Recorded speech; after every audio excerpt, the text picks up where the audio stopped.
समझ नहीं आ रहा अपने सैलरी इंक्रीमेंट का क्या करूं। बेटा इतना क्या सोच रहा है, अपने म्यूचुअल फंड्स के एसआईपी का टॉपअप करा ले। This is the right time. क्या समझ में नहीं आया। बेटा इतना क्या सोच रहा है, अपने म्यूचुअल फंड्स का एसआईपी टॉपअप करा ले।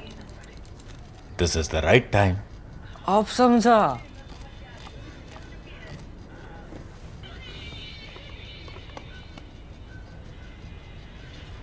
Mutual fund investments are subject to market risks. Read all scheme-related documents carefully. Nikhil Gupta, for all practical purposes, is a drug runner or is somebody involved in the drug trade. That is very, very clear. And by the way, this Nikhil Gupta is no relation of mine. There are lots and lots of Guptas in India. In fact, I used to have a joke earlier on when telephone directories used to be printed like this and people said, oh, and so, is he or related, is a Gupta? And I would say, look, there are lots of us Guptas in India.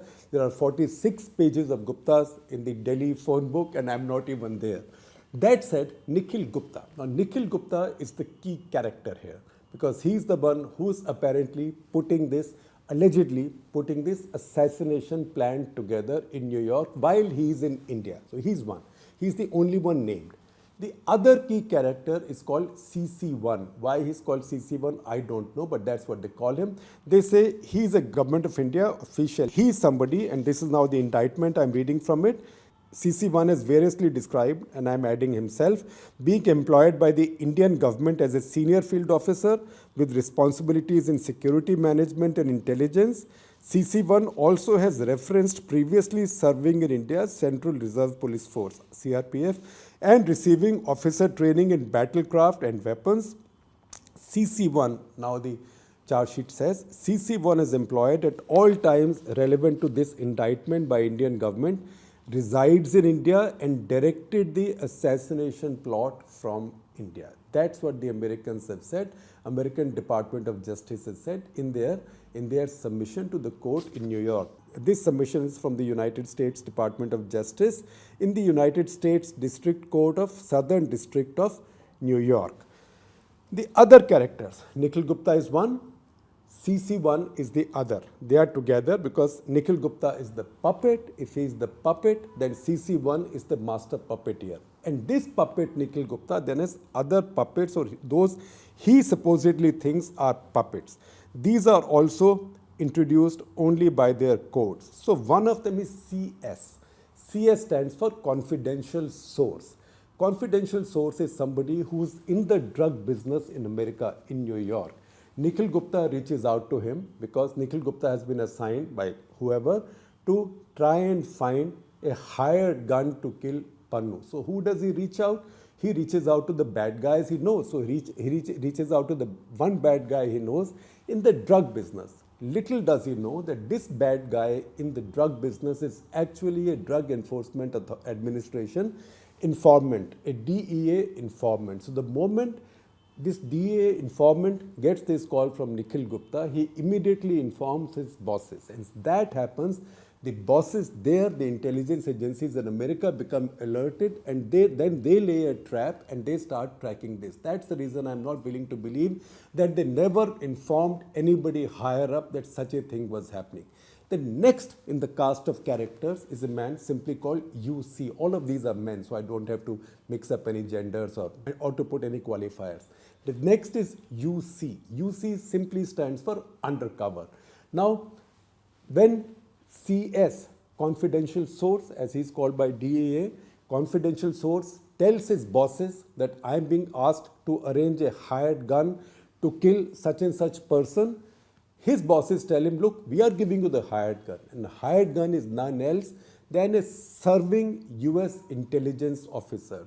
So this officer, this US intelligence officer now pretends to be a hired gun who will carry out Pannu's assassination for money, and he makes his demands for money. He as well as CS, the confidential source, and undercover both, they are now having conversations with Nikhil Gupta, who in turn is having conversations with his master puppeteer, alleged master puppeteer in Delhi, CC1, with whom the entire correspondence is then being recorded from May 1st week onwards. All phone calls, all text messages, all video messages, all screenshots, all of those are being recorded by the American side, even though, as the American side says in the indictment, they are only doing it on encrypted apps on their phones. So once again, remember, there is no such thing as totally fail-safe encrypted app. Be careful about that, particularly if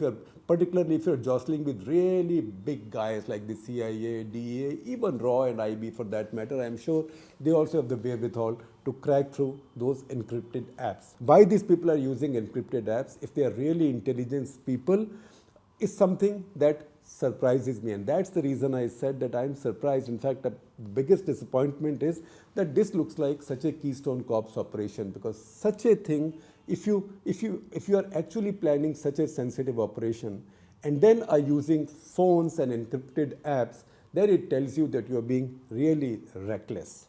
There are two more characters besides this. Nikhil Gupta, CC1, the master puppeteer in India, the Government of India officer as they say.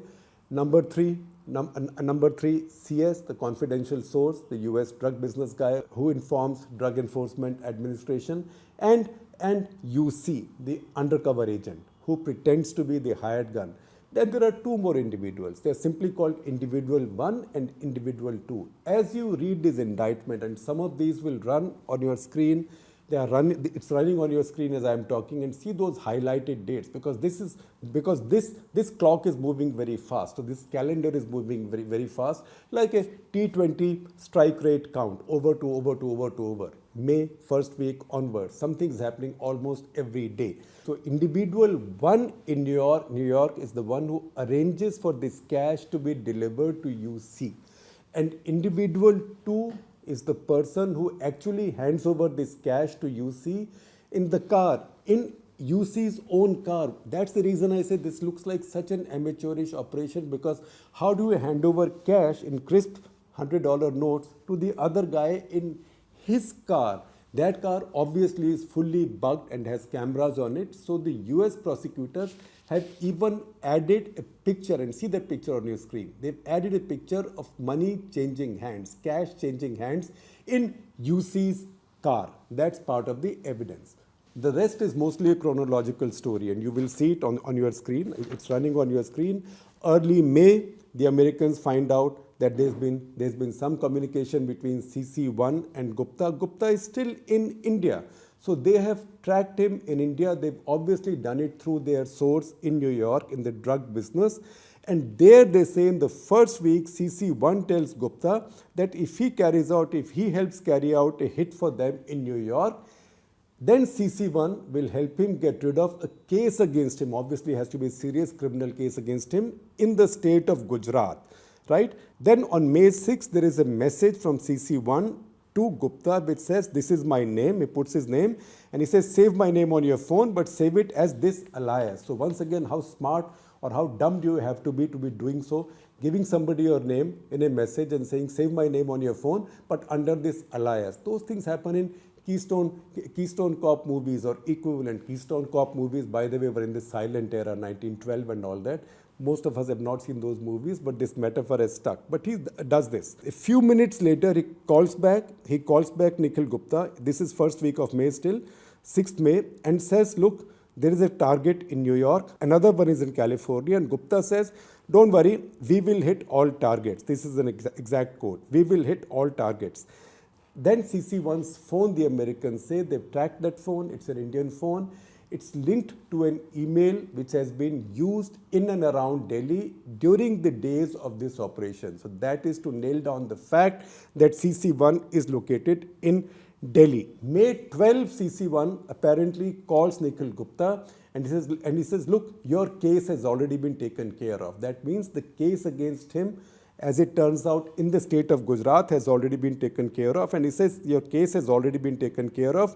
Nobody from Gujarat police is calling. And then May 23, again CC1 says to Gupta, I've spoken with the boss about your Gujarat case. All is clear and nobody will ever bother you again. Once again, the implication is that this was a quid pro quo, that you carry out this hit for me, or you help me carry out this hit in New York against Gurpatwant Singh Pannun, and in exchange cases against you in Gujarat will disappear. They will no longer bother you.